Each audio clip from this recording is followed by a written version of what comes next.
जी आया ਸਾਰਿਆਂ ਨੂੰ। ਅੱਜ ਦੀ ਇਸ ਰਾਜਨੀਤੀ ਵਿਗਿਆਨ ਦੀ ਕਲਾਸ ਦੇ ਵਿੱਚ ਆਪ ਸਮੂਹ ਪੰਜਾਬ ਦੇ ਵਿਦਿਆਰਥੀਆਂ ਦਾ ਤੇ ਮੇਰੇ ਸਾਥੀ ਅਧਿਆਪਕਾਂ ਦਾ ਸਵਾਗਤ ਆ। ਅੱਜ ਦਾ ਆਪਣਾ ਜਿਹੜਾ ਵਿਸ਼ਾ ਹੈ ਉਹ ਰਾਜਨੀਤੀ ਵਿਗਿਆਨ ਦਾ ਇੱਕ ਮਹੱਤਵਪੂਰਨ ਵਿਸ਼ਾ ਹੈ, ਜਿਹੜਾ ਕਿ ਭਾਰਤੀ ਲੋਕਤੰਤਰ ਦੀਆਂ ਸਮੱਸਿਆਵਾਂ ਨੂੰ ਦਰਸਾਉਂਦਾ ਹੈ। मैं लखवीर सिंह, ਲੈਕਚਰ ਰਾਜਨੀਤੀ ਵਿਗਿਆਨ, ਸਰਕਾਰੀ ਸੀਨੀਅਰ ਸੈਕੰਡਰੀ ਸਕੂਲ ਮਗਰਸਾ ਪਟਿਆਲਾ। ਸੋ ਜਿਵੇਂ ਕਿ ਮੈਂ ਪਹਿਲਾਂ ਹੀ ਕਹਿ ਚੁੱਕਾ ਹਾਂ ਕਿ ਭਾਰਤੀ ਲੋਕਤੰਤਰ ਦੀਆਂ ਸਮੱਸਿਆਵਾਂ 'ਤੇ ਅੱਜ ਆਪਾਂ ਜ਼ਿਕਰ ਕਰਾਂਗੇ। ਸਾਂਝੇ ਤੌਰ 'ਤੇ ਦੋ ਮੁੱਖ ਸਮੱਸਿਆਵਾਂ ਨੇ, ਜਾਤੀਵਾਦ ਅਤੇ ਰਾਜਨੀਤਿਕ ਹਿੰਸਾ। ਅੱਜ ਦੇ ਅਸੀਂ ਇਸ ਵਿਸ਼ੇ ਵਿੱਚ ਜਾਂ ਅੱਜ ਦੇ ਅਸੀਂ ਇਸ ਲੈਕਚਰ ਦੇ ਵਿੱਚ ਕੀ ਪੜ੍ਹਾਂਗੇ? ਲੋਕਤੰਤਰ ਦਾ ਅਰਥ, ਭਾਰਤੀ ਲੋਕਤੰਤਰ ਦਾ ਵਰਤਮਾਨ ਸਰੂਪ, ਭਾਰਤੀ ਲੋਕਤੰਤਰ ਦੀਆਂ ਵਿਸ਼ੇਸ਼ ਸਮੱਸਿਆਵਾਂ, ਖਾਸ ਤੌਰ 'ਤੇ ਜਾਤੀਵਾਦ ਅਤੇ ਰਾਜਨੀਤਿਕ ਹਿੰਸਾ। ਫਿਰ ਜਾਤੀਵਾਦ ਦਾ ਅਰਥ, ਪਿਛੋਕੜ, ਸੰਵਿਧਾਨਕ ਵਿਵਸਥਾਵਾਂ, ਭਾਰਤੀ ਲੋਕਤੰਤਰ 'ਤੇ ਇਸ ਦਾ ਪ੍ਰਭਾਵ ਅਤੇ ਉਪਾਅ। ਫਿਰ ਅਸੀਂ ਅੰਤ ਵਿੱਚ ਗੱਲ ਕਰਾਂਗੇ ਰਾਜਨੀਤਿਕ ਹਿੰਸਾ ਦਾ ਭਾਰਤੀ ਲੋਕਤੰਤਰ 'ਤੇ ਕੀ ਪ੍ਰਭਾਵ ਪੈਂਦਾ ਹੈ। ਸੋ ਪਹਿਲਾਂ ਆਪਾਂ ਗੱਲ ਕਰਦੇ ਹਾਂ ਲੋਕਤੰਤਰ ਦਾ ਅਰਥ। ਜਿਵੇਂ ਕਿ ਤੁਹਾਡੀ ਸਕਰੀਨ ਉੱਤੇ ਇੰਗਲਿਸ਼ ਦੇ ਵਿੱਚ ਲਿਖਿਆ ਹੋਇਆ ਹੈ, ਡੈਮੋਕ੍ਰੇਸੀ ਦੇ ਵੱਖ-ਵੱਖ ਐਸਪੈਕਟ ਲਿਖੇ ਹੋਏ ਨੇ। ਇਹਨਾਂ ਨੂੰ ਜੇ ਅਸੀਂ ਧਿਆਨ ਨਾਲ ਦੇਖਦੇ ਹਾਂ ਤਾਂ ਡੈਮੋਕ੍ਰੇਸੀ ਦਾ ਸੈਂਟਰ ਵਿੱਚ ਜਿਹੜਾ ਲਿਖਿਆ ਹੋਇਆ ਹੈ popular control and political equality, ਜਿਹਦੇ ਵਿੱਚ ਲੋਕਾਂ ਦਾ ਕੰਟਰੋਲ ਹੋਵੇ ਅਤੇ ਰਾਜਨੀਤਿਕ ਤੌਰ 'ਤੇ ਸਾਰੇ ਸਮਾਨ ਹੋਣ। ਅਤੇ ਉਹਦੇ ਵੱਖ-ਵੱਖ ਐਸਪੈਕਟ ਲਿਖੇ ਹੋਏ ਨੇ, ਤੁਸੀਂ ਦੇਖ ਸਕਦੇ ਹੋ। ਇਸ ਤੋਂ ਬਾਅਦ ਅਸੀਂ ਲੋਕਤੰਤਰ ਦੇ ਅਰਥਾਂ 'ਤੇ ਗੱਲ ਕਰਾਂਗੇ। ਲੋਕਤੰਤਰ ਦਾ ਆਮ ਭਾਸ਼ਾ ਵਿੱਚ ਜੇ ਗੱਲ ਕਰਦੇ ਹਾਂ ਤਾਂ ਅਰਥ ਕੀ ਹੁੰਦਾ ਹੈ? ਲੋਕਤੰਤਰ ਲੋਕਾਂ ਦਾ ਸ਼ਾਸਨ, ਅਜਿਹੇ ਸ਼ਾਸਨ ਵਿੱਚ ਦੇਸ਼ ਦੇ ਲੋਕਾਂ ਦੀ ਦੇਸ਼ ਦੀ ਰਾਜਨੀਤੀ ਵਿੱਚ ਭਾਗੀਦਾਰੀ, ਉਹਨਾਂ ਦਾ ਮੌਲਿਕ ਅਤੇ ਰਾਜਨੀਤਿਕ ਅਧਿਕਾਰ ਹੁੰਦਾ ਹੈ। ਇਹ ਇੱਕ ਵਿਅਕਤੀ ਦਾ ਸ਼ਾਸਨ ਨਾ ਹੋ ਕੇ ਸਭ ਲੋਕਾਂ ਦਾ ਸਾਂਝਾ ਸ਼ਾਸਨ ਹੁੰਦਾ ਹੈ। ਭਾਵ ਵੀ ਲੋਕ ਨੇ ਜਿਹੜੇ ਪੂਰੇ ਦੇਸ਼ ਦੇ, ਉਹ ਸੈਂਟਰ ਦੇ ਵਿੱਚ ਹੁੰਦੇ ਨੇ, ਉਹੀ ਦੇਸ਼ ਦੇ ਸ਼ਾਸਨ ਵਿੱਚ ਪ੍ਰਤੱਖ ਤੌਰ 'ਤੇ ਅਤੇ ਅਪ੍ਰਤੱਖ ਤੌਰ 'ਤੇ ਹਿੱਸਾ ਲੈਂਦੇ ਹਨ। ਸਾਰੀ ਸ਼ਕਤੀ ਉਹਨਾਂ ਦੇ ਕੋਲ ਹੁੰਦੀ ਹੈ।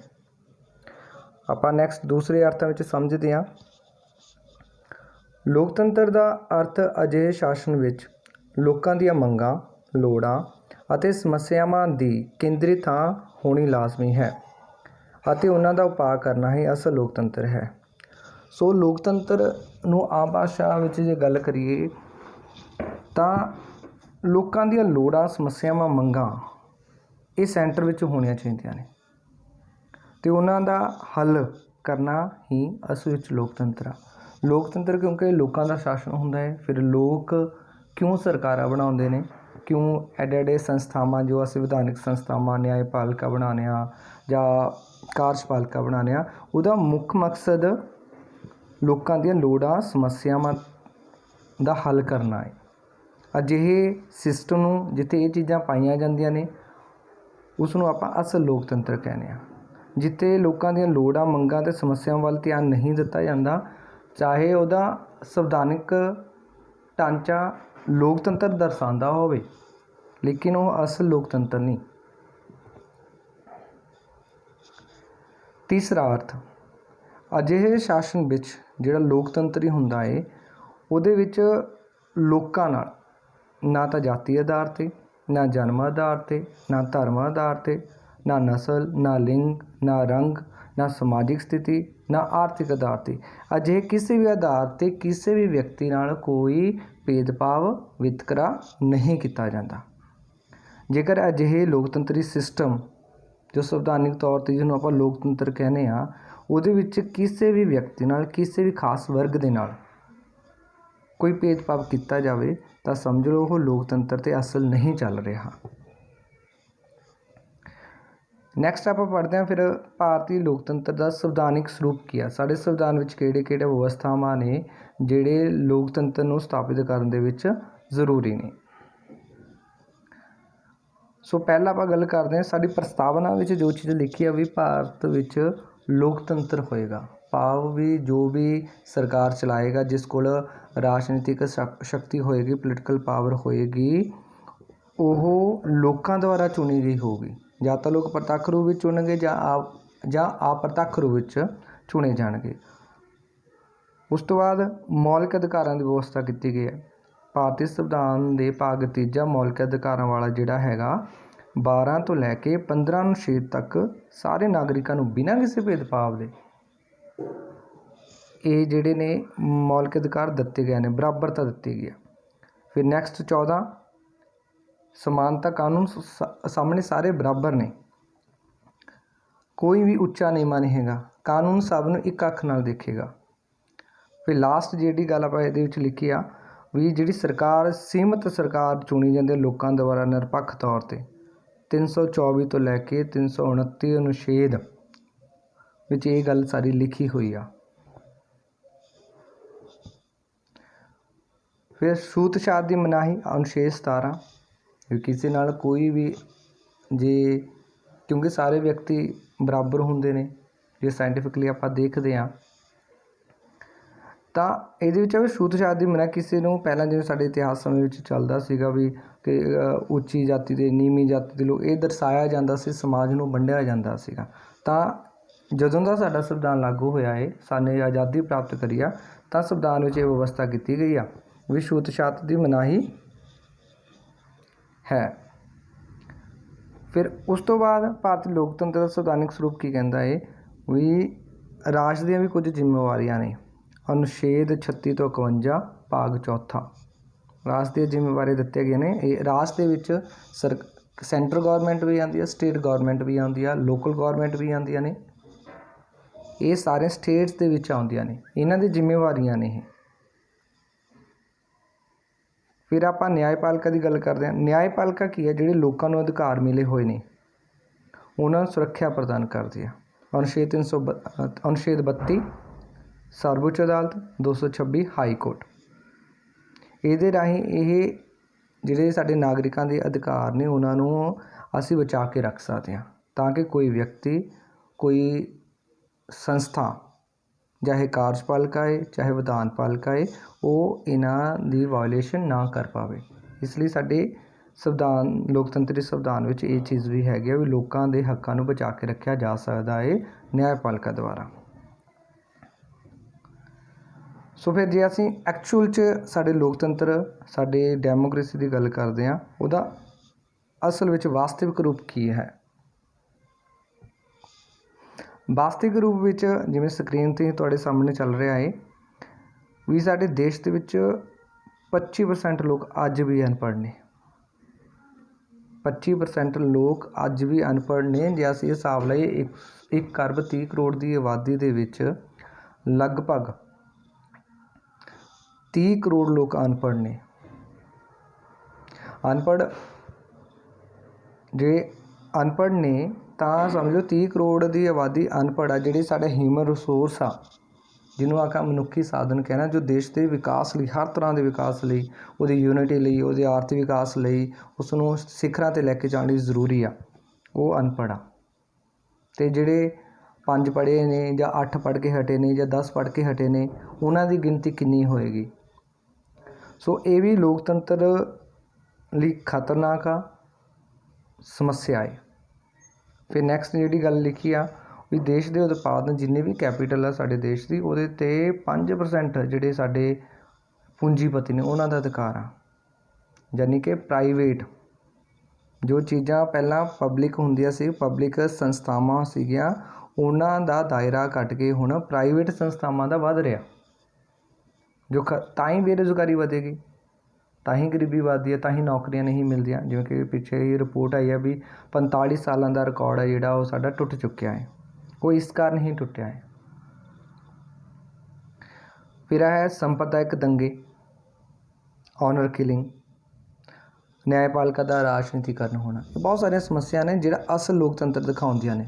ਸੰਵਿਧਾਨ ਚਾਹੇ ਲਿਖਤੀ ਰੂਪ ਵਿੱਚ ਜੋ ਮਰਜ਼ੀ ਹੋਵੇ, ਸੰਵਿਧਾਨ ਵਿੱਚ ਬਹੁਤ, ਕਿਉਂਕਿ ਵੱਖ-ਵੱਖ ਦੇਸ਼ਾਂ ਦੇ ਸੰਵਿਧਾਨਾਂ ਤੋਂ ਮਤਲਬ ਸੋਰਸ ਲੈ ਗਏ ਨੇ ਇਸ ਨੂੰ ਬਣਾਉਣ ਵਿੱਚ। ਲੇਕਿਨ ਜਿਵੇਂ ਅੰਬੇਦਕਰ ਨੇ ਵੀ ਗੱਲ ਕਹੀ ਸੀਗੀ ਵੀ ਜੇਕਰ ਅਸੀਂ ਇਸ ਲੋਕਤੰਤਰ ਨੂੰ ਐਕਚੁਅਲ ਰੂਪ ਨਾ ਦੇ ਪਾਏ, ਵਾਸਤਵਿਕ ਰੂਪ ਨਾ ਦੇ ਪਾਏ, ਤਾਂ ਉਹ ਪਹਿਲੇ ਵਿਅਕਤੀ ਹੋਣਗੇ ਜਿਹੜੇ ਇਸ ਨੂੰ ਅੱਗ ਲਾਉਣਗੇ। ਉਹਦਾ ਭਾਵ ਕੀ ਵੀ ਇਹਨੂੰ ਇੰਪਲੀਮੈਂਟ ਕਰਨਾ ਜ਼ਰੂਰੀ ਆ। ਕੋਈ ਚੀਜ਼ ਪਈ ਆ, ਉਹਦੀ ਵਰਤੋਂ ਨਹੀਂ ਹੈਗੀ ਤਾਂ ਉਹ ਚੀਜ਼ ਸਾਡੇ ਕਿਸੇ ਕੰਮ ਦੀ ਨਹੀਂ ਹੈਗੀ। ਜਦ ਤੱਕ ਉਹਦੀ ਵਰਤੋਂ ਆ ਉਦੋਂ ਤੱਕ ਹੀ ਕੰਮ ਨਹੀਂ। ਇਸ ਲਈ ਲੋਕਤੰਤਰ ਜੇ ਸਥਾਪਿਤ ਹੋਇਆ ਹੈ 26 ਜਨਵਰੀ 1950 ਨੂੰ, ਤਾਂ ਉਹਦਾ ਮਤਲਬ ਹੀ ਇਹ ਹੈ ਵੀ ਉਹਨੂੰ ਇੰਪਲੀਮੈਂਟ ਕਰਨਾ ਹੀ ਲੋਕਤੰਤਰ ਆ। ਜੇ ਇੰਪਲੀਮੈਂਟ ਨਹੀਂ ਹੈਗਾ ਤਾਂ ਲੋਕਤੰਤਰ ਨਹੀਂ ਹੈਗਾ। ਫਿਰ ਸਾਡੇ ਦੇਸ਼ ਦੀਆਂ ਸਮੱਸਿਆਵਾਂ, ਅਗਿਆਨਤਾ, ਗਰੀਬੀ, ਬੇਰੁਜ਼ਗਾਰੀ, ਜਾਤੀਵਾਦ, ਭਾਸ਼ਾਵਾਦ, ਖੇਤਰਵਾਦ, ਰਾਜਨੀਤਿਕ ਹਿੰਸਾ, ਭ੍ਰਿਸ਼ਟਾਚਾਰ, ਵੱਖਵਾਦ, ਲਿੰਗ ਅਸਮਾਨਤਾ, ਸੰਪਰਦਾਇਕਤਾ, ਵਿਕਾਊ ਮੀਡੀਆ। ਇਹ ਬਹੁਤ ਸਾਰੀਆਂ ਸਮੱਸਿਆਵਾਂ ਨੇ ਜਿਹੜੇ ਸਾਡੇ ਦੇਸ਼ ਵਿੱਚ ਹੈਗੀਆਂ ਨੇ, ਜਿਨ੍ਹਾਂ ਨੂੰ ਖਤਮ ਕਰਨਾ, ਜਿਨ੍ਹਾਂ ਨੂੰ ਮਤਲਬ ਘਟਾਉਣਾ ਬਹੁਤ ਜ਼ਰੂਰੀ ਆ। ਇਹਨਾਂ ਵਿੱਚੋਂ ਅੱਜ ਅਸੀਂ ਜਿਹੜੇ ਮੁੱਖ ਚਰਚਾ ਕਰਾਂਗੇ ਉਹ ਹੈਗਾ ਜਾਤੀਵਾਦ ਅਤੇ ਰਾਜਨੀਤਿਕ ਹਿੰਸਾ। ਪਹਿਲਾਂ ਆਪਾਂ ਜਾਤੀਵਾਦ 'ਤੇ ਗੱਲ ਕਰਦੇ ਹਾਂ।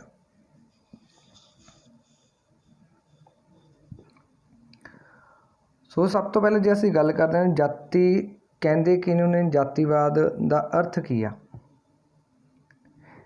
ਪਹਿਲਾ ਹੀ ਜਿਹੜਾ ਪੁਆਇੰਟ ਆ ਉਹ ਹੈਗਾ ਇੱਕ ਖਾਸ ਵਰਗ ਦੀ ਵਿਚਾਰਧਾਰਾ ਹੈ। ਇੱਕ ਖਾਸ ਵਰਗ ਦੀ ਵਿਚਾਰਧਾਰਾ ਹੈ, ਇੱਕ ਵਿਚਾਰ ਆ ਜਿਹੜਾ ਪੈਦਾ ਹੋਇਆ ਫਿਰ ਜਿਸ ਨੂੰ ਇੰਪਲੀਮੈਂਟ ਕੀਤਾ ਗਿਆ। ਜਾਤੀ, ਜਾਤ, ਪਹਿਲਾਂ ਜੇ ਅਸੀਂ ਥੋੜ੍ਹਾ ਜਿਹਾ ਇਤਿਹਾਸ ਵਿੱਚ ਚੱਲਦੇ ਹਾਂ ਤਾਂ ਸਮਾਜ ਨੂੰ, ਇੰਡੀਅਨ ਸਮਾਜ ਨੂੰ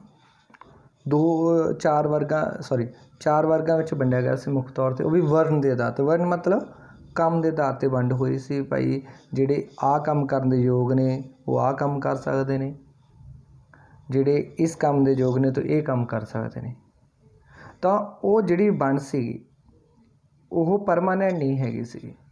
ਜਦੋਂ ਉਹ ਵੰਡ ਪਰਮਾਨੈਂਟ ਹੋ ਗਈ ਤਾਂ ਜਿਹੜੀ ਉਹ ਵਰਨ ਵਿਵਸਥਾ ਬਣਾਈ ਸੀ ਕੰਮ ਦੇ ਆਧਾਰ 'ਤੇ, ਜਿਹੜੀ ਵੰਡ ਸੀ ਸਮਾਜ ਦੀ, ਉਹ ਜਾਤੀ ਦਾ ਰੂਪ ਧਾਰ ਗਈ। ਜਾਤੀ ਦਾ ਮਤਲਬ ਕੀ ਆ ਵੀ ਜਨਮ ਦੇ ਆਧਾਰ 'ਤੇ ਉਹ ਕਿੱਤਾ ਤੁਹਾਡੇ ਨਾਲ ਚਿਪਕ ਗਿਆ, ਪੇਸਟ ਹੋ ਗਿਆ ਤੁਹਾਡੇ ਨਾਲ। ਵੀ ਜਿਸ ਘਰ ਵਿੱਚ ਜਿਹੜਾ ਕੰਮ ਆ, ਜੇ ਤੁਸੀਂ ਉਸ ਘਰ ਵਿੱਚ ਪੈਦਾ ਹੋਣਾ ਤੁਹਾਨੂੰ ਉਹੀ ਕੰਮ ਕਰਨਾ ਪਏਗਾ।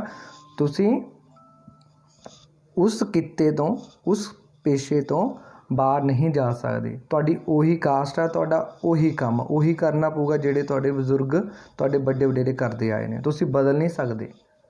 ਇਸ ਲਈ ਜਾਤੀ ਆ ਜਿਹੜੀ, ਜਾਤੀਵਾਦ ਇੱਕ ਵਿਚਾਰਧਾਰਾ ਹੈ, ਇੱਕ ਮਾਨਸਿਕਤਾ ਹੈ, ਇੱਕ ਵਿਚਾਰ ਆ। ਆਪਾਂ ਦੂਸਰੇ ਪੁਆਇੰਟ 'ਤੇ ਗੱਲ ਕਰਦੇ ਹਾਂ।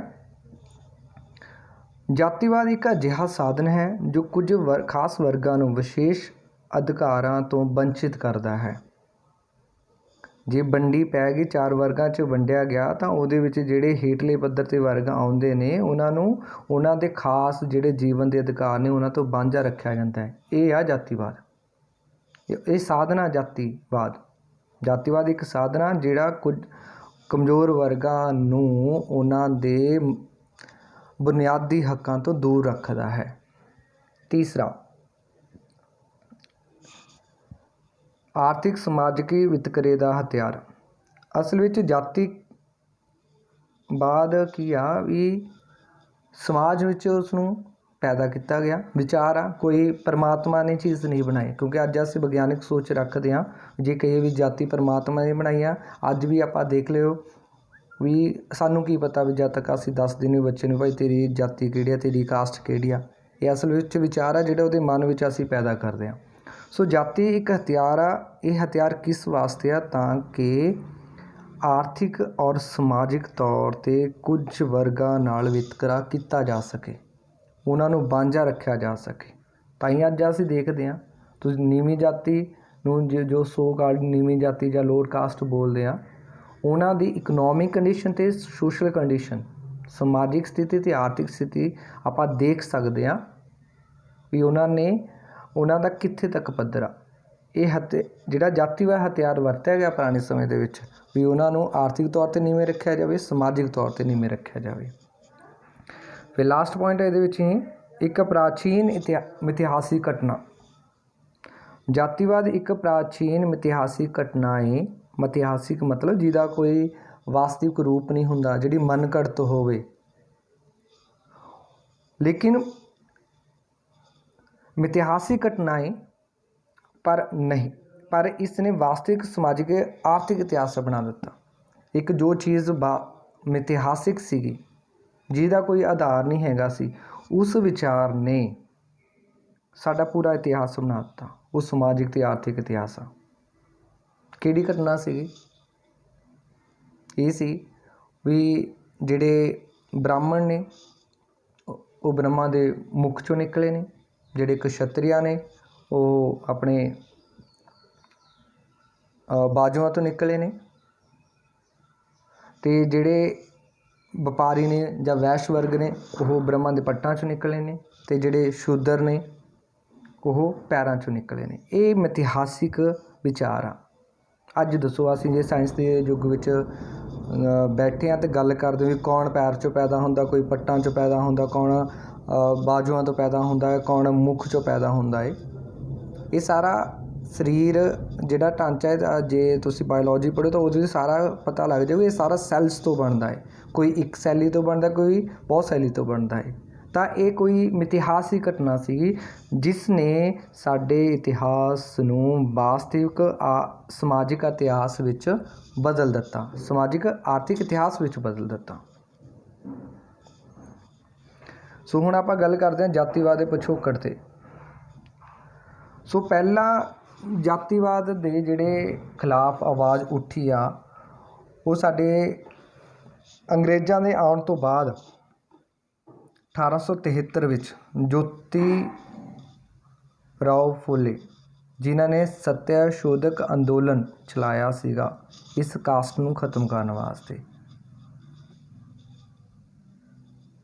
ਦੂਜਾ ਅੰਦੋਲਨ ਜਾਤੀ ਖਿਲਾਫ ਸ਼੍ਰੀ ਨਾਰਾਇਣ ਧਰਮ ਪਰਿਪਾਲਨ ਅੰਦੋਲਨ, ਇਹ ਕੇਰਲਾ ਵਿੱਚ ਚੱਲਿਆ ਸੀਗਾ। ਇੱਥੇ ਵੀ ਕੁਝ ਜਾਤੀਆਂ ਨੂੰ ਨੀਵਾਂ ਸਮਝਿਆ ਜਾਂਦਾ, ਕੁਝ ਨੂੰ ਉੱਚਾ ਸਮਝਿਆ ਜਾਂਦਾ ਸੀ। ਭਾਵ ਉਹਨਾਂ ਨੂੰ ਇਹ ਕਹਿ ਕੇ ਮਤਲਬ ਨੀਵਾਂ ਕਿਹਾ ਜਾਂਦਾ ਵੀ ਤੁਸੀਂ ਅਸ਼ੁੱਧ ਹੋ, ਤੁਸੀਂ ਮਰੇ ਹੋਏ ਡੰਗਰ ਚੱਕਦੇ ਹੋ, ਤੁਸੀਂ ਘਰਾਂ ਦੇ ਜਿਹੜਾ ਮੈਲਾ ਹੁੰਦਾ, ਪੁਰਾਣੇ ਸਮੇਂ ਦੇ ਜਿਹੜੇ ਬਜ਼ੁਰਗ ਉਹ ਜਾਣਦੇ ਨੇ ਵੀ ਮੈਲਾ ਕਿਹਨੂੰ ਕਹਿੰਦੇ ਨੇ। ਜਿਹੜੇ ਸਾਡੇ ਆਪਾਂ ਕਹਿ ਸਕਦੇ ਹਾਂ ਵੀ ਸਾਡੇ ਸਰੀਰ ਦਾ ਵੇਸਟ ਮਟੀਰੀਅਲ ਆ, ਉਹਦਾ ਜਿਹੜਾ ਕੰਮ ਕਰਦੇ ਸੀਗੇ, ਉਸ ਕਾਸਟ ਨੂੰ ਮਤਲਬ ਨੀਵੇਂ ਵਰਗਾਂ 'ਚ, ਅਸ਼ੁੱਧ ਵਰਗਾਂ 'ਚ ਗਿਣਿਆ ਜਾਂਦਾ ਸੀਗਾ। ਅਤੇ ਇਸ ਆਧਾਰ 'ਤੇ ਉਹਨਾਂ ਵਿੱਚ ਵਿਤਕਰਾ ਕੀਤਾ ਜਾਂਦਾ ਸੀ। ਉਹਨਾਂ ਨੂੰ ਛੂਤ ਛਾਤ ਯਾਨੀ ਕਿ ਉਹਨਾਂ ਨੂੰ ਅਛੂਤ ਕਹਿ ਕੇ ਪੁਕਾਰਿਆ ਜਾਂਦਾ ਸੀ, ਉਹਨਾਂ ਨਾਲ ਭੇਦਭਾਵ ਕੀਤਾ ਜਾਂਦਾ ਸੀਗਾ। ਸੋ ਇਹਨਾਂ ਦੇ ਖਿਲਾਫ ਸ਼੍ਰੀ ਨਾਰਾਇਣ ਧਰਮ ਪਰਿਪਾਲਨ ਅੰਦੋਲਨ ਚੱਲਿਆ ਸੀਗਾ। ਇਹ ਕੇਰਲਾ ਦੇ ਵਿੱਚ 1895 ਈਸਵੀ ਵਿੱਚ। ਸੋ ਪਰਿਆਰ ਜਿਨ੍ਹਾਂ ਦਾ ਪੂਰਾ ਨਾਮ ਪਰਿਆਰ E.V. ਰਾਮਾਸਵਾਮੀ, 1925 ਵਿੱਚ ਇਹ ਅੰਦੋਲਨ ਚਲਾਇਆ, ਜਿਹੜਾ ਉਹਨਾਂ ਨੇ ਜੋ ਸੋ ਕਾਲਡ ਨੀਵੀਆਂ ਜਾਤੀਆਂ ਬੋਲੀਆਂ ਜਾਂਦੀਆਂ ਸੀਗੀਆਂ, ਉਹਨਾਂ ਨੂੰ ਇਹ ਰਿਲਾਈਜ਼ ਕਰਾਉਣ ਲਈ ਚਲਾਇਆ ਕਿ ਉਹ ਆਪਣੀ ਸੈਲਫ ਰਿਸਪੈਕਟ ਵੱਲ ਧਿਆਨ ਦੇਣ। ਸੈਲਫ ਰਿਸਪੈਕਟ ਵੱਲ ਧਿਆਨ ਦੇਣ ਤਾਂ ਵੀ ਉਹ ਕਿਸੇ ਤੋਂ ਨੀਵੇਂ ਨਹੀਂ ਹੈਗੇ, ਕਿਸੇ ਦੇ ਅੱਗੇ ਝੁਕਦੇ ਹੋ। ਆਪਣੀ ਜਿਹੜੀ ਕੈਪੇਬਿਲਿਟੀ ਆ, ਆਪਣੀ ਜਿਹੜੀ ਯੋਗਤਾ ਹੈ, ਉਸ 'ਤੇ ਧਿਆਨ ਦਿਓ, ਆਪਣੀ ਸੈਲਫ ਵੱਲ ਧਿਆਨ ਦਿਓ। ਇਸ ਲਈ ਰਾਮਾਸਵਾਮੀ ਪਰਿਆਰ ਜੀ ਨੇ ਜਿਹੜਾ ਇਹ ਅੰਦੋਲਨ ਸੀਗਾ, ਇਹ ਨੀਵਾਂ ਜਾਤੀਆਂ ਦੀ ਸੈਲਫ ਸਵੈਮਾਨ ਨੂੰ ਜਗਾਉਣ ਵਾਸਤੇ ਚਲਾਇਆ ਸੀਗਾ। ਸੋ ਫਿਰ ਸਭ ਤੋਂ ਮਹੱਤਵਪੂਰਨ ਅੰਦੋਲਨ ਦੀ ਜੇ ਅਸੀਂ ਗੱਲ ਕਰਦੇ, ਮਹਾਰ ਅੰਦੋਲਨ, ਜਿਨ੍ਹਾਂ ਦੀ ਤਸਵੀਰ ਤੁਹਾਡੇ ਸਾਹਮਣੇ ਆ, ਬਾਬਾ ਸਾਹਿਬ ਡਾਕਟਰ ਭੀਮ ਰਾਓ ਅੰਬੇਦਕਰ, ਜਿਨ੍ਹਾਂ ਵਰਗਾ ਸ਼ਾਇਦ ਹੀ ਕੋਈ ਅੱਜ ਪੜ੍ਹਿਆ ਲਿਖਿਆ ਹੋਵੇ, ਜਿਨ੍ਹਾਂ ਨੇ ਸਾਡੇ ਸਮਾਜ ਨੂੰ ਬਹੁਤ ਜੜ੍ਹਾਂ ਤੋਂ ਲੈ ਕੇ, ਤਣਿਆਂ ਤੋਂ ਲੈ ਕੇ ਸਿਖਰਾਂ ਤੱਕ ਸਮਝਿਆ, ਅਤੇ ਉਸ ਸਮਝ ਤੋਂ ਬਾਅਦ ਜੋ ਉਹਨਾਂ ਨੇ ਚੀਜ਼ਾਂ ਸਾਨੂੰ ਦੱਸੀਆਂ, ਉਹਨਾਂ ਨੂੰ ਸਮਝਣਾ ਉਸ ਤੋਂ ਜ਼ਿਆਦਾ ਜ਼ਰੂਰੀ ਆ। ਵੀ ਕਾਸਟ ਦਾ ਜਨਮ ਕਿਉਂ ਹੋਇਆ, ਕਿਵੇਂ ਹੋਇਆ, ਇਹਦੇ ਸਵਾਲ ਅਸੀਂ ਨਹੀਂ ਪੁੱਛਦੇ ਹੈਗੇ, ਸਾਡੇ ਵੱਡਿਆਂ ਤੋਂ ਨਹੀਂ ਪੁੱਛਦੇ। ਅਸੀਂ ਸਿਰਫ ਸਾਡੇ ਜਦੋਂ ਪੈਦਾ ਹੁੰਦੇ ਹਾਂ ਉਸ ਤੋਂ ਬਾਅਦ ਸਾਡੇ ਨਾਮ ਨਾਲ ਲਾ ਦਿੰਦੇ ਨੇ ਵੀ ਤੁਸੀਂ ਇਸ ਕਾਸਟ ਦੇ ਹੋ, ਬਸ ਉਹ ਚਲਾਈ ਜਾਂਦੇ ਆ। ਲੇਕਿਨ ਕਦੇ ਸਾਨੂੰ ਕਿਸੇ ਨੇ ਨਹੀਂ ਸਮਝਾਇਆ ਵੀ ਭਾਈ ਕਾਸਟ ਕਿਵੇਂ ਪੈਦਾ ਹੁੰਦੀ ਆ, ਇਹਦਾ ਬੇਸਿਕ ਕਾਰਨ ਕੀ ਆ, ਕੀ ਫਾਇਦਾ ਹੁੰਦਾ ਭਾਈ ਅਸੀਂ ਕਾਸਟ ਨਾਲ ਲਾਉਂਦੇ ਹਾਂ। ਅਸੀਂ ਆਪਣਾ ਨਾਮ ਵੀ ਰੱਖਦੇ ਹਾਂ, ਕਾਸਟ ਵੀ ਨਾਲ ਕਿਉਂ ਲਾਉਂਦੇ ਹਾਂ। ਸੋ ਇਹਨਾਂ ਨੇ ਅੰਦੋਲਨ ਕਈ ਕਿਤਾਬਾਂ ਦੇ ਵਿੱਚ ਜਾਂ ਵੈਸੇ ਹੀ ਅਸੀਂ ਬੋਲ ਚਾਲ ਵਿੱਚ ਜਦੋਂ ਲੋਕਾਂ ਨਾਲ ਗੱਲ ਕਰਦੇ ਹਾਂ ਤਾਂ ਉਹ ਇਹੀ ਕਹਿੰਦੇ ਨੇ ਵੀ ਜਿਹੜੇ ਅੰਬੇਦਕਰ ਜੀ ਸੀਗੇ ਕੇਵਲ ਦਲਿਤਾਂ ਦੇ ਹੀ ਨੇਤਾ ਸੀ, ਉਹਨਾਂ ਵਾਸਤੇ ਹੀ ਕੰਮ ਕਰਦੇ ਸੀ। ਲੇਕਿਨ ਅਸੀਂ ਅਧੂਰੀ ਜਾਣਕਾਰੀ ਰੱਖਦੇ ਹਾਂ। ਜੇ ਅਸੀਂ ਉਹਨਾਂ ਦੀ ਪੂਰੀਆਂ ਕਿਤਾਬਾਂ ਪੜ੍ਹਦੇ ਹਾਂ, ਉਹਨਾਂ ਦੇ ਪੂਰੇ ਵਿਚਾਰਾਂ ਨੂੰ ਸੁਣਦੇ ਹਾਂ, ਸਮਝਦੇ ਹਾਂ, ਤਾਂ ਉਹਨਾਂ ਨੇ ਹਰ ਪ੍ਰਕਾਰ ਦੇ ਨਿਆਂ ਦੀ ਗੱਲ ਕਰੀ ਆ।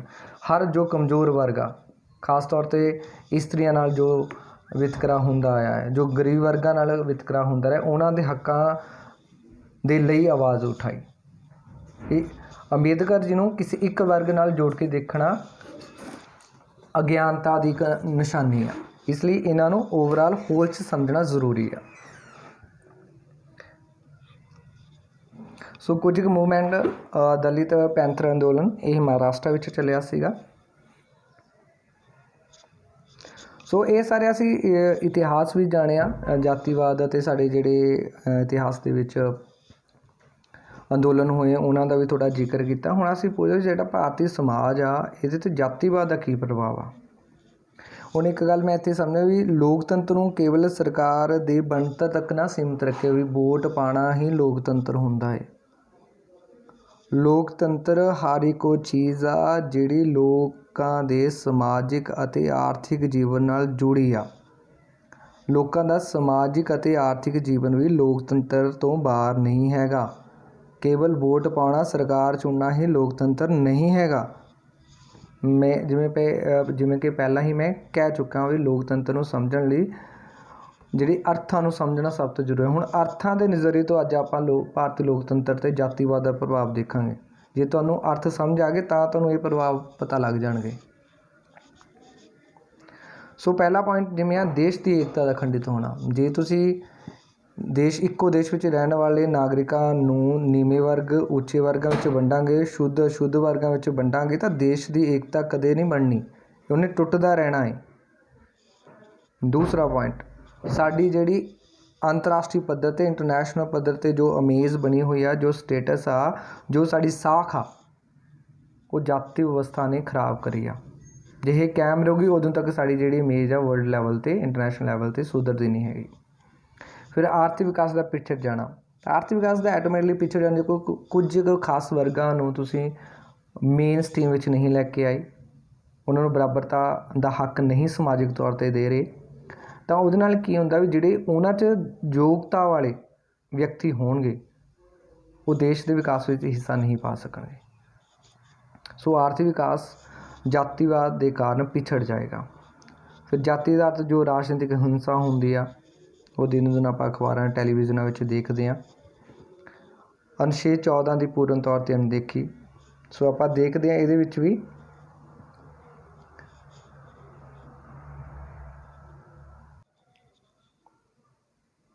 ਆਪਾਂ ਗੱਲ ਕਰ ਰਹੇ ਸੀਗੇ ਅਨੁਛੇਦ 14 ਦੀ ਪੂਰਨ ਤੌਰ 'ਤੇ ਅਣਦੇਖੀ। ਅਨੁਛੇਦ 14 ਕੀ ਕਹਿੰਦਾ ਹੈ ਵੀ ਕਾਨੂੰਨ ਸਾਹਮਣੇ ਸਾਰੇ ਬਰਾਬਰ ਨੇ, ਕੋਈ ਉੱਚਾ ਨੀਵਾਂ ਨਹੀਂ ਹੈਗਾ। ਕਾਨੂੰਨ ਦੇ ਸਾਹਮਣੇ ਸਾਰਿਆਂ ਦੀ ਸੁਰੱਖਿਆ ਵੀ ਇੱਕੋ ਜਿਹੀ ਆ, ਕੋਈ ਭੇਦਭਾਵ ਨਹੀਂ ਕੀਤਾ ਜਾਏਗਾ।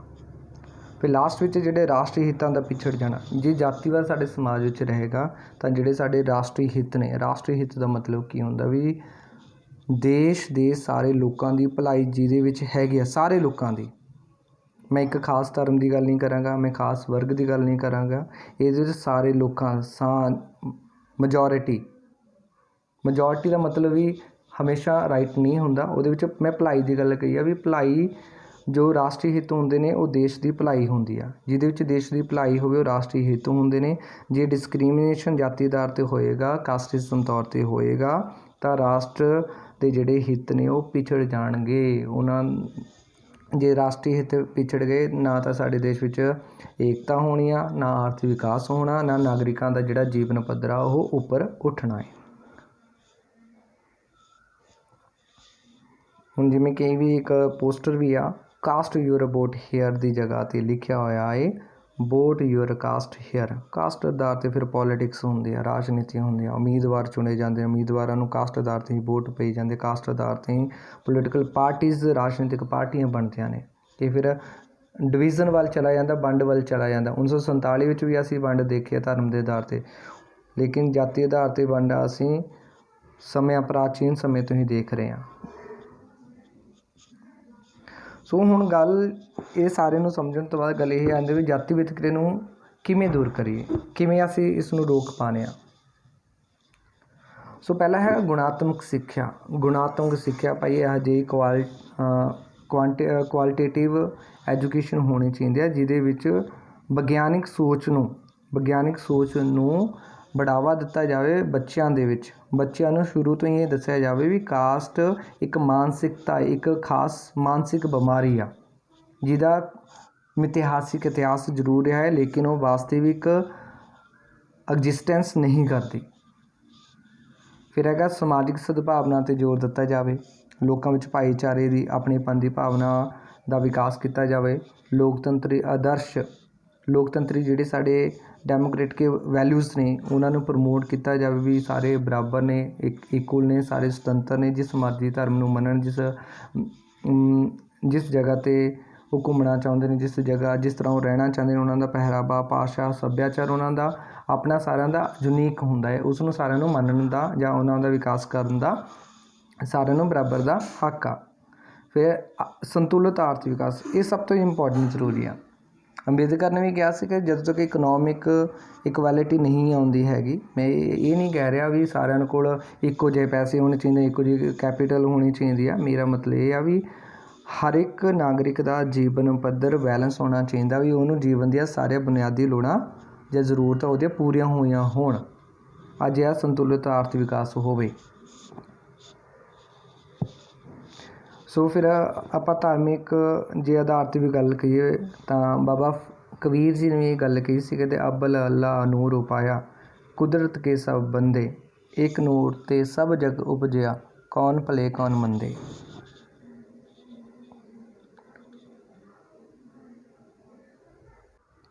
ਹੁਣ ਆਪਾਂ ਰਾਜਨੀਤਿਕ ਹਿੰਸਾ 'ਤੇ ਗੱਲ ਕਰਾਂਗੇ। ਟਾਈਮ ਜ਼ਿਆਦਾ ਨਹੀਂ ਹੈਗਾ, ਥੋੜ੍ਹੇ ਹੀ ਆ, ਇਸ ਲਈ ਥੋੜ੍ਹਾ ਇਸ ਨੂੰ ਫਾਸਟ ਕਰਨ ਦੀ ਕੋਸ਼ਿਸ਼ ਕਰਾਂਗਾ। ਹਿੰਸਾ ਦਾ ਮਤਲਬ ਹੁੰਦਾ ਹੈ ਕਿਸੇ ਨੂੰ ਮਾਨਸਿਕ ਜਾਂ ਸਰੀਰਕ ਤੌਰ 'ਤੇ ਚੋਟ ਪਹੁੰਚਾਉਣਾ, ਸੱਟ ਪਹੁੰਚਾਉਣਾ, ਉਸ ਨੂੰ ਦੁਖੀ ਕਰਨਾ। ਰਾਜਨੀਤਿਕ ਹਿੰਸਾ ਦਾ ਅਰਥ ਹੈ ਸੌੜੇ ਰਾਜਨੀਤਿਕ ਹਿੱਤਾਂ ਦੀ ਪ੍ਰਾਪਤੀ ਲਈ ਹਿੰਸਕ ਸਾਧਨਾਂ ਦੀ ਵਰਤੋਂ ਕਰਨਾ, ਜਿਵੇਂ ਚੋਣਾਂ ਸਮੇਂ ਚੋਣ ਬੂਥਾਂ 'ਤੇ ਗੁੰਡਾਗਰਦੀ, ਵੋਟਾਂ ਲੈਣ ਵਾਸਤੇ ਡਰਾਉਣਾ ਧਮਕਾਉਣਾ, ਬੂਥਾਂ ਦੇ ਕਬਜ਼ੇ, ਬੂਥ ਕੈਪਚਰਿੰਗ ਆਦਿ। ਇਸ ਨੂੰ ਰਾਜਨੀਤਿਕ ਹਿੰਸਾ ਵਿੱਚ ਗਿਣਿਆ ਜਾਂਦਾ ਹੈ। ਰਾਜਨੀਤਿਕ ਹਿੰਸਾ ਦਾ ਵਾਧਾ ਗ੍ਰਾਫ, ਜਿਵੇਂ ਹੁਣ ਇਹ ਹੈਗਾ ਜੰਮੂ ਕਸ਼ਮੀਰ ਦੇ ਵਿੱਚ ਜੋ ਲੋਕਲ ਬਾਡੀਜ਼ ਇਲੈਕਸ਼ਨਸ ਹੁੰਦੀਆਂ ਨੇ, ਉਹਦੇ ਵਿੱਚ ਇਹ ਗ੍ਰਾਫ ਆ ਵੀ ਜਿੱਥੇ ਰੂਟ ਹੋਏ ਨੇ, ਦੰਗੇ ਹੋਏ ਨੇ, ਹਿੰਸਾ ਹੋਈ ਆ, ਪ੍ਰੋਟੈਸਟ ਹੋਈ ਆ, ਉਹਦਾ ਗ੍ਰਾਫ ਕਿਵੇਂ ਦਰਸਾਇਆ ਜਾ ਰਿਹਾ ਹੈ। ਸੋ ਰਾਜਨੀਤਿਕ ਹਿੰਸਾ ਦੇ ਕਾਰਨ ਕੀ ਨੇ? ਸਭ ਤੋਂ ਪਹਿਲਾ ਕਾਰਨ ਸ਼ਕਤੀ ਦੀ ਲਾਲਸਾ। ਪਾਵਰ ਵਿੱਚ ਸਾਰੇ ਕੋਈ ਆਉਣਾ ਚਾਹੁੰਦਾ, ਜੋ ਮਰਜ਼ੀ ਚੀਜ਼ ਹੋ ਜੇ, ਵੀ ਮੈਂ ਪਾਵਰ ਵਿੱਚ ਬਣਿਆ ਰਹਾਂ, ਮੈਂ ਪਾਵਰ ਵਿੱਚ ਆ ਜਾ, ਮੈਂ ਸ਼ਕਤੀ ਵਿੱਚ ਆਇਆ, ਮੈਂ ਉੱਪਰ ਚਲਾ ਜਾਵਾਂ, ਮੈਂ ਉੱਚਾ ਹੋ ਜਾਵਾਂ। ਇਹ ਸ਼ਕਤੀ ਦੀ ਲਾਲਸਾ ਹੈ ਜਿਹੜੀ ਲੋਕਾਂ ਨੂੰ ਰਾਜਨੀਤਿਕ ਹਿੰਸਾ ਕਰਨ ਲਈ ਜ਼ਿੰਮੇਵਾਰ ਵੀ ਬਣਾਉਂਦੀ ਆ, ਉਹਦੇ ਵੱਲ ਧੱਕਦੀ ਵੀ ਆ ਵੀ ਰਾਜਨੀਤਿਕ ਹਿੰਸਾ ਕੀਤੀ ਜਾਵੇ ਤਾਂ ਕਿ ਅਸੀਂ ਪਾਵਰ 'ਚ ਆ ਜਾਈਏ। ਫਿਰ ਜਾਤੀਵਾਦ, ਜਿਵੇਂ ਕਿ ਮੈਂ ਪਹਿਲਾਂ ਗੱਲ ਕਰ ਚੁੱਕਾ, ਜਾਤੀਵਾਦ ਰਾਜਨੀਤਿਕ ਹਿੰਸਾ ਨੂੰ ਬੜਾਵਾ ਦਿੰਦਾ ਹੈ। ਧਾਰਮਿਕ ਕੱਟੜਤਾ, ਸਰਕਾਰ ਦੀਆਂ ਘੱਟ ਗਿਣਤੀਆਂ ਖਿਲਾਫ ਨੀਤੀਆਂ, ਇਹ 'ਤੇ ਮੈਂ ਥੋੜ੍ਹਾ ਵਿਸ਼ੇਸ਼ ਟਿੱਪਣੀ ਕਰਾਂਗਾ ਵੀ ਸਰਕਾਰ ਦੀਆਂ ਨੀਤੀਆਂ ਨੂੰ ਸਮਝਣਾ ਜ਼ਰੂਰੀ ਆ, ਕਿਉਂਕਿ ਦੇਸ਼ ਵਿੱਚ ਸਾਡਾ ਜਿਵੇਂ ਕਹਿੰਦੇ ਨੇ ਯੂਨਿਟੀ ਇਨ ਡਿਵਰਸਿਟੀ, ਵੱਖ-ਵੱਖ ਧਰਮਾਂ ਦੇ, ਵੱਖ-ਵੱਖ ਭਾਸ਼ਾ ਦੇ, ਵੱਖ-ਵੱਖ ਖੇਤਰਾਂ ਵਿੱਚ ਰਹਿਣ ਵਾਲੇ ਲੋਕ ਨੇ। ਸਰਕਾਰ ਦੀ ਇਹ ਜ਼ਿੰਮੇਵਾਰੀ ਬਣਦੀ ਆ, ਜਿਵੇਂ ਕਿ ਸਾਡਾ ਸੰਵਿਧਾਨ ਦਾ ਭਾਗ 4 ਕਹਿੰਦਾ ਹੈ ਵੀ ਘੱਟ ਗਿਣਤੀਆਂ ਦਾ ਵੀ ਧਿਆਨ ਰੱਖਿਆ ਜਾਵੇ। ਘੱਟ ਗਿਣਤੀਆਂ ਜਦੋਂ ਅਸੀਂ ਕੋਈ ਲਾਅ ਬਣਾਉਂਦੇ ਹਾਂ, ਐਕਟ ਬਣਾਉਂਦੇ ਹਾਂ, ਤਾਂ ਉਹਨਾਂ ਦੇ ਹੱਕਾਂ, ਉਹਨਾਂ ਦੇ ਸੱਭਿਆਚਾਰ ਬਾਰੇ, ਉਹਨਾਂ ਦੇ ਜੋ ਵੀ ਉਹਨਾਂ ਦਾ ਇਤਿਹਾਸ ਰਹਿੰਦਾ ਹੈ, ਇਤਿਹਾਸਿਕ ਪਿਛੋਕੜ ਜੋ ਵੀ ਆ, ਉਹਨਾਂ ਸਾਰੀਆਂ ਚੀਜ਼ਾਂ ਦਾ ਧਿਆਨ ਰੱਖਿਆ ਜਾਵੇ ਵੀ ਅਗਰ ਸਰਕਾਰ ਦੀਆਂ ਨੀਤੀਆਂ ਡਿਸਕ੍ਰਿਮੀਨੇਸ਼ਨ ਵਾਲੀਆਂ ਹੋਣਗੀਆਂ ਤਾਂ ਪ੍ਰੋਟੈਸਟ ਵੀ ਹੋਣਗੇ। ਉਹਨਾਂ ਪ੍ਰੋਟੈਸਟਾਂ ਨੂੰ ਹੱਲ ਕਰਨ ਲਈ ਫਿਰ ਪੁਲਿਸ ਬਲ ਦਾ ਜੋ ਪ੍ਰਯੋਗ ਕੀਤਾ ਜਾਂਦਾ ਹੈ, ਜੋ ਰਾਜਨੀਤਿਕ ਹਿੰਸਾ ਨੂੰ ਵਧਾਉਂਦਾ ਹੈ। ਪੁਲਿਸ ਦਾ ਲਾਠੀ ਚਾਰਜ ਰਾਜਨੀਤਿਕ ਹਿੰਸਾ ਨੂੰ ਘਟਾਉਂਦਾ ਨਹੀਂ, ਵਧਾਉਂਦਾ ਹੈ। ਫਿਰ 5ਵਾਂ ਪੁਆਇੰਟ ਹੈ ਰਾਜਨੀਤਿਕ ਜਾਗਰੂਕਤਾ ਦੀ ਘਾਟ। 6ਵਾਂ ਹੈਗਾ ਵਿਚਾਰਧਾਰਾ ਦੀ ਘਾਟ। ਲੋਕਾਂ ਦੇ ਕੋਲ ਵਿਚਾਰ ਨਹੀਂ ਹੈ, ਲੋਕ ਕੀ ਕਰਦੇ ਨੇ, ਜਿਵੇਂ ਅੱਜ ਕੱਲ੍ਹ ਵਟਸਐਪ ਯੂਨੀਵਰਸਿਟੀ ਚੱਲਦੀ ਆ, ਖਬਰ ਜੋ ਵੀ ਆਉਂਦੇ ਆ ਉਹਨੂੰ ਸ਼ੇਅਰ ਕਰਨ ਦੇ ਵੱਧ ਤੋਂ ਜ਼ੋਰ ਦਿੱਤਾ ਜਾਂਦਾ ਸ਼ੇਅਰ ਕਰਨ 'ਤੇ। ਬੇਸਿਕਲੀ ਉਹਦਾ ਜੈਨੇਸਿਸ ਕਿੱਥੋਂ ਆਉਂਦਾ, ਉਹਦਾ ਉਤਪੰਨ ਕਿੱਥੋਂ, ਕੀ ਚੀਜ਼ ਕਿਵੇਂ ਹੋ ਸਕਦੀ ਆ, ਪੋਸੀਬਲ ਹੈ ਜਾਂ ਨਹੀਂ ਹੈਗੀ, ਇਹਨਾਂ ਸਾਰੀਆਂ ਚੀਜ਼ਾਂ ਨੂੰ ਅਸੀਂ ਸਾਈਡ 'ਤੇ ਰੱਖ ਦਿੰਦੇ ਹਾਂ। ਆਪਣੇ ਵਿਚਾਰ ਕਿਸੇ ਕੋਲ ਨਹੀਂ ਹੈਗੇ, ਅਸੀਂ ਸਿਰਫ ਦੂਸਰੇ ਦਾ ਕੋਈ ਵਿਚਾਰ ਆਉਂਦਾ ਉਸ ਨੂੰ ਅੱਗੇ ਸੈਂਡ ਕਰਨ 'ਤੇ ਜ਼ੋਰ ਲਾਇਆ ਹੋਇਆ। ਇਸ ਲਈ ਵਿਚਾਰਾਂ ਨੂੰ, ਆਪਣੇ ਖੁਦ ਦੇ ਵਿਚਾਰਾਂ ਨੂੰ, ਉਹਨਾਂ ਦਾ ਪੈਦਾ ਹੋਣਾ, ਉਹਨਾਂ ਨੂੰ ਦਿਮਾਗ ਵਿੱਚ ਸੰਭਾਲ ਕੇ ਰੱਖਣਾ ਜ਼ਰੂਰੀ ਹੈ। ਕਾਪੀ ਕੀਤੇ ਵਿਚਾਰਾਂ ਨਾਲ ਜੀਵਨ ਨਹੀਂ ਜੀਆ ਜਾ ਸਕਦਾ। ਸੋ ਅਨੁਛੇਦ 370, ਜਿਵੇਂ ਕਿ ਪਤਾ ਹੀ ਹੈ, ਰਾਜਨੀਤਿਕ ਹਿੰਸਾ ਦਾ ਬਹੁਤ ਵੱਡਾ ਰੋਲ ਰਿਹਾ ਹੈ ਇਸ ਪ੍ਰੋਟੈਸਟਾਂ ਦੇ ਵਿੱਚ, ਇਸ ਰੈਲੀਆਂ ਦੇ ਵਿੱਚ। NRC ਇੱਕ ਨੈਕਸਟ ਮੁੱਦਾ ਜੋ ਰਾਜਨੀਤਿਕ ਹਿੰਸਾ ਦਾ ਜੋ ਅਸੀਂ ਪਿੱਛੇ 6 ਮਹੀਨੇ ਤੋਂ ਦੇਖ ਰਹੇ ਹਾਂ, ਪ੍ਰੋਟੈਸਟ ਹੋਏ ਨੇ, ਰਾਜਨੀਤਿਕ ਹਿੰਸਾ ਹੋਈ ਹੈ। ਇਹਨਾਂ ਦੇ ਦੌਰਾਨ ਦਿੱਲੀ ਵਿੱਚ ਹੀ ਜੋ ਪ੍ਰੋਟੈਸਟ ਚੱਲ ਰਿਹਾ ਸੀ, ਇੱਕ ਨੌਜਵਾਨ 16 ਸਾਲ ਦਾ ਸੀ ਜੋ ਰੈਲੀ ਉੱਤੇ ਗੋਲੀ ਚਲਾ ਰਿਹਾ ਸੀਗਾ। ਫਿਰ JNU ਦੇ ਵਿੱਚ ਜੋ ਹੋਸਟਲ ਦੇ ਵਿੱਚ ਚੀਜ਼ਾਂ ਹੋਈਆਂ ਨੇ, ਉਹ ਰਾਜਨੀਤੀ ਤੋਂ ਬਾਹਰ ਨਹੀਂ ਹੈਗੀਆਂ। ਜੇ ਤੁਸੀਂ ਕਹੋ ਸਟੂਡੈਂਟ ਆਪਸ ਵਿੱਚ ਲੜਦੇ ਨੇ, ਸਟੂਡੈਂਟ ਆਪਸ ਵਿੱਚ ਨਹੀਂ ਲੜਦੇ। ਅਸਲ ਜਦ ਤੱਕ ਉਹਨਾਂ ਵਿੱਚ ਰਾਜਨੀਤੀ ਵਾਲੀ ਕੋਈ ਜਿਹੜਾ ਤੇਲ ਆ ਉਹ ਨਹੀਂ ਪਾਇਆ ਜਾਂਦਾ। ਸੋ ਰਾਜਨੀਤਿਕ ਹਿੰਸਾ ਨੂੰ ਰੋਕਣ ਦੇ ਉਪਾਅ ਕੀ ਨੇ? ਸਖਤ ਕਾਨੂੰਨ ਹੋਣੇ ਬਹੁਤ ਜ਼ਰੂਰੀ ਨੇ। ਪੱਖਪਾਤੀ ਨਿਊਜ਼ ਚੈਨਲਾਂ 'ਤੇ ਪਾਬੰਦੀ, ਇਹ ਇੰਪੋਰਟੈਂਟ ਪੁਆਇੰਟ ਆ, ਇਹਨਾਂ ਤੋਂ ਥੋੜ੍ਹਾ ਧਿਆਨ ਦਿਓ ਵੀ ਉਹਨਾਂ 'ਤੇ ਪਾਬੰਦੀ ਲਾਉਣੀ ਚਾਹੀਦੀ ਹੈ। ਰਾਸ਼ਟਰੀ ਹਿੱਤਾਂ ਪ੍ਰਤੀ ਜਾਗਰੂਕਤਾ ਹੋਣੀ ਚਾਹੀਦੀ ਆ। ਰਾਜਨੀਤਿਕ ਜਾਗਰੂਕਤਾ ਜ਼ਰੂਰੀ ਆ। ਗੁਣਾਤਮਕ ਸਿੱਖਿਆ ਜ਼ਰੂਰੀ ਆ। ਰੁਜ਼ਗਾਰ ਦੇ ਵਸੀਲੇ ਜ਼ਰੂਰੀ ਨੇ। ਰੁਜ਼ਗਾਰ ਦੇ ਵਸੀਲੇ ਵੀ ਜਿਹੜੇ ਬੰਦੇ ਹਿੰਸਾ ਵੱਲ ਜਾਂ ਦੰਗਿਆਂ ਵੱਲ ਜ਼ਿਆਦਾ ਧਿਆਨ ਦਿੰਦੇ ਨੇ, ਉਹਨਾਂ ਦਾ ਧਿਆਨ ਰੁਜ਼ਗਾਰ, ਆਪਣੇ ਪ੍ਰੋਫੈਸ਼ਨ ਦੇ ਵੱਲ ਹੋਵੇ। ਜੋ ਕੰਮ ਕਰਨਗੇ ਤਾਂ ਉਹਨਾਂ ਦਾ ਧਿਆਨ ਆਪਣੇ ਕੰਮ ਦੀ ਬਿਹਤਰੀ ਲਈ ਹੋਏਗਾ, ਨਾ ਕਿ ਰਾਜਨੀਤਿਕ ਹਿੰਸਾ ਜਾਂ ਦੰਗਿਆਂ ਦੇ ਵਿੱਚ ਦਾਖਲ ਹੋਣ ਲਈ ਜਾਂ ਸ਼ਾਮਿਲ ਹੋਣ ਲਈ। ਫਿਰ ਚੰਗੀਆਂ ਕਿਤਾਬਾਂ ਜ਼ਰੂਰੀ ਨੇ। ਬਿਨਾਂ ਕਿਤਾਬਾਂ ਤੋਂ ਕਹਿੰਦੇ ਜ਼ਿੰਦਗੀ ਜਿਹੜੀ ਉਹ ਅਧੂਰੀ ਹੋ ਜਾਂਦੀ, ਇਸ ਲਈ ਕਿਤਾਬਾਂ ਪੜ੍ਹਨਾ ਜ਼ਰੂਰੀ ਆ। ਕਿਤਾਬਾਂ ਪੜ੍ਹਨ ਦੀ ਕੋਈ ਖਾਸ ਉਮਰ ਨਹੀਂ ਹੁੰਦੀ। ਅਸੀਂ ਕੀ ਕਰਦੇ ਹਾਂ, ਜੋਬ ਮਿਲ ਜਾਂਦੇ, ਕਿਤਾਬਾਂ ਛੱਡ ਦਿੰਦੇ ਹਾਂ। ਕਿਤਾਬਾਂ ਤਾਂ ਜਿਸ ਤਰ੍ਹਾਂ ਆਕਸੀਜਨ ਮਿਲਦੀ ਆ ਉਸ ਤਰ੍ਹਾਂ ਹੋਣੀ ਚਾਹੀਦੀ ਆ। ਫਿਰ ਨਸ਼ਿਆਂ 'ਤੇ ਪੂਰਨ ਪਾਬੰਦੀ ਹੋਣੀ ਚਾਹੀਦੀ ਆ। ਨਸ਼ੇ ਦਿਮਾਗ ਨੂੰ, ਜਿਹੜੀ ਦਿਮਾਗ ਦੀ ਸਾਡੀ ਸੋਚਣ ਸ਼ਕਤੀ ਉਸ ਨੂੰ ਘੱਟ ਕਰਦੇ ਨੇ, ਇਸ ਲਈ ਨਸ਼ਿਆਂ 'ਤੇ ਪੂਰਨ ਪਾਬੰਦੀ ਹੋਣੀ ਚਾਹੀਦੀ ਆ। ਸਵਸਥ ਲੋਕਮਤ 'ਤੇ ਜ਼ੋਰ, ਜੋ ਸਾਡੇ ਵਿਚਾਰ ਨੇ, ਜਿਵੇਂ ਪਹਿਲਾਂ ਵੀ ਗੱਲ ਕਹੀ ਆ ਵੀ ਵਿਚਾਰਾਂ ਦਾ ਸਵਸਥ ਹੋਣਾ। ਸਵਸਥ ਦਾ ਮਤਲਬ ਕੀ ਹੁੰਦਾ, ਜਿਹੜੇ ਸਾਡੇ ਵਿਚਾਰ ਆਉਂਦੇ ਨੇ, ਲੋਕਮਤ ਬਣਦਾ ਹੈ, ਉਹਨਾਂ ਦੇ ਨੈਗੇਟਿਵ ਪੋਜ਼ੀਟਿਵ ਪੱਖਾਂ ਨੂੰ, ਦੋਨਾਂ ਨੂੰ ਧਿਆਨ ਨਾਲ ਸੋਚੀਏ। ਇਹ ਨਹੀਂ ਹੈਗਾ ਇੱਕ ਪੱਖ ਨੂੰ ਦੇਖ ਕੇ ਅਸੀਂ ਕੋਈ ਫੈਸਲਾ ਲੈ ਲਈਏ। ਦੋਨਾਂ ਪੱਖਾਂ ਨੂੰ ਧਿਆਨ ਨਾਲ ਸੋਚੀਏ, ਸਮਝੀਏ, ਫਿਰ ਕਿਸੇ ਸਿੱਟੇ 'ਤੇ ਪਹੁੰਚੀਏ, ਇੱਕਦਮ ਨਾ ਪਹੁੰਚੀਏ। ਇਹ ਵੀ ਰਾਜਨੀਤਿਕ ਹਿੰਸਾ ਨੂੰ ਰੋਕਣ ਦਾ ਮੁੱਖ ਉਪਾਅ ਹੈ। ਫਿਰ ਸੰਵਿਧਾਨਕ ਕਰਤੱਵਾਂ ਪ੍ਰਤੀ ਸੰਵੇਦਨਸ਼ੀਲਤਾ ਹੋਣੀ ਬੜੀ ਜ਼ਰੂਰੀ ਆ। ਸੰਵਿਧਾਨ ਦੇ ਪ੍ਰਤੀ, ਸਾਡੇ ਕਰਤੱਵਾਂ ਦੇ ਪ੍ਰਤੀ ਸਾਡੀ ਜ਼ਿੰਮੇਵਾਰੀ ਹੋਣੀ ਹਰ ਇੱਕ ਨਾਗਰਿਕ ਦੀ ਜ਼ਰੂਰੀ ਆ। ਨਾਗਰਿਕ ਦੇ ਵਿੱਚ ਸਰਕਾਰ ਵੀ ਆ ਜਾਂਦੀ ਆ, ਕਿਉਂਕਿ ਸਰਕਾਰ ਦੇ ਵਿੱਚ ਜਿਹੜੇ ਨੇਤਾ, ਸਾਡੇ ਲੀਡਰ ਨੇ, ਉਹ ਵੀ ਇੱਕ ਨਾਗਰਿਕ ਨੇ, ਇਸ ਲਈ ਉਹਨਾਂ ਦੀ ਵੀ ਜ਼ਿੰਮੇਵਾਰੀ ਬਣਦੀ ਆ। ਉਹਨਾਂ ਦੇ ਨਾਲ ਨਾਲ ਸਾਡੇ ਆਮ ਜਿਹੜੇ ਨਾਗਰਿਕ ਨੇ, ਉਹਨਾਂ ਦੋਨਾਂ ਦੀ ਜ਼ਿੰਮੇਵਾਰੀ ਬਣਦੀ ਆ ਵੀ ਰਾਜਨੀਤਿਕ ਹਿੰਸਾ ਨੂੰ, ਭੜਕਾਊ ਭਾਸ਼ਣਾਂ ਨੂੰ ਅਸੀਂ ਨਾ ਜ਼ਿਆਦਾ ਦੇਖਿਆ ਕਰੀਏ, ਨਾ ਸੋਚਿਆ ਕਰੀਏ, ਸਮਝਿਆ ਕਰੀਏ ਵੀ ਕੋਈ ਘਟਨਾ ਘਟੀਏ ਉਹਦੇ ਪਿੱਛੇ ਉਹਦਾ ਪਿਛੋਕੜ ਕੀ ਰਿਹਾ ਹੈ, ਕੀ ਹੋ ਸਕਦੇ ਨੇ ਉਹਦੇ। ਕਿਉਂਕਿ ਅਸੀਂ ਹਰ ਇੱਕ ਜਗ੍ਹਾ 'ਤੇ ਨਹੀਂ ਪਹੁੰਚ ਸਕਦੇ, ਲੇਕਿਨ ਸਾਡਾ ਦਿਮਾਗ ਸੋਚ ਸਕਦਾ ਹੈ ਵੀ ਉਹ ਘਟਨਾ ਘਟਦੀ ਕਿਉਂ ਹੁੰਦੀ ਆ। ਇਸ ਲਈ ਆਪ ਜੀ ਦਾ ਬਹੁਤ ਬਹੁਤ ਧੰਨਵਾਦ। ਜੇ ਕੋਈ ਮਿਸਟੇਕ ਹੋ ਗਈ ਤਾਂ ਮਾफ़ ਕਰਨਾ।